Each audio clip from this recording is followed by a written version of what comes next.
സ്കൂളിൽ നടന്നൊക്കെ ഒരു സ്വപ്നം കണ്ടതാന്ന് മോള് വിചാരിച്ചാ മതി. കേട്ടല്ലോ?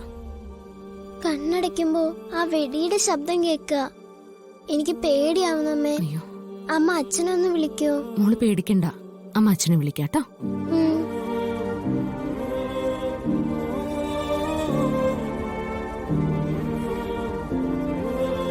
മോളെ,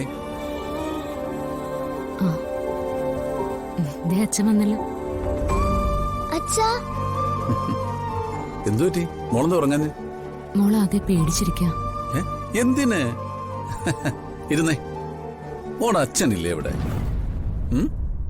എന്റെ കുഞ്ഞിനെ തൊടാൻ ആരെങ്കിലും വന്ന അച്ഛൻ അവരെ ഇടിച്ച് ചമ്മന്തിയാക്കൂലേ? അവര് അച്ഛനെ വെടിവെച്ച് കൊല്ലോ? എവിടുന്ന്?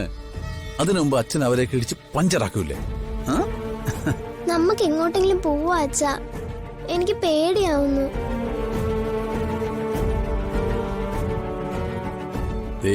മോളുടെ അച്ഛനും അമ്മയും ഇങ്ങനെ തൊട്ടടുത്തിരിക്കുമ്പോ മോള് പേടിക്കേണ്ട ഒരു കാര്യമില്ല. മോളെ പേടിപ്പിക്കുന്നവരൊക്കെ അച്ഛൻ കോടതി കയറ്റി അവരെ തൂക്കിക്കൊല്ലും. പോരെ? ആ, വളരുമ്പോ മോളും അച്ഛനെ പോലെ ഒരു വലിയ വക്കീലാവണം. എനിക്ക് വക്കീലാവണ്ട. അച്ഛൻ എങ്ങും പോവാതെ എന്റെ അടുത്ത് ഇരുന്നാ മതി. ഇല്ല, അച്ഛൻ എങ്ങും പോവില്ല കേട്ടോ. ഉറങ്ങണ്ടേ നമുക്ക്? അയ്യോ, സമയമായി. വാ വാ വാ വാ, കിടന്നു കിടന്നു.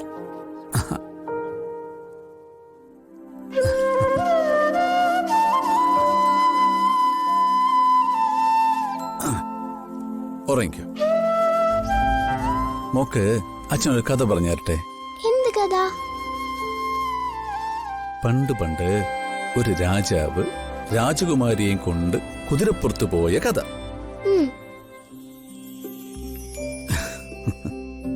കൊടുങ്കാറ്റും പേമാരിയും കൊടുങ്കാറ്റിലെ പിശാചുക്കളെല്ലാം പിന്നാലെ വന്നിട്ടും രാജാവ് ആ മോളെ കൈവിട്ടില്ല.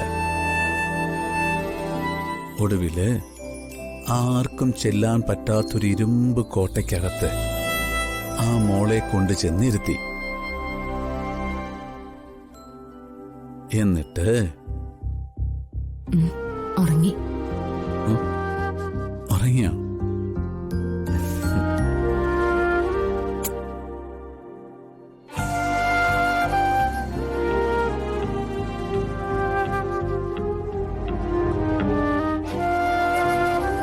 മോള് നല്ലതുപോലെ പേടിച്ചിട്ടുണ്ട്. ഡോക്ടർമാരെ വല്ലതും കാണിക്കണോ? നോക്കാം. എന്തായാലും തൽക്കാലം മോൾ ഉറങ്ങിക്കോട്ടെ. ആ, എന്തെങ്കിലും ആവശ്യമുണ്ടെ വിളിച്ചാൽ മതി.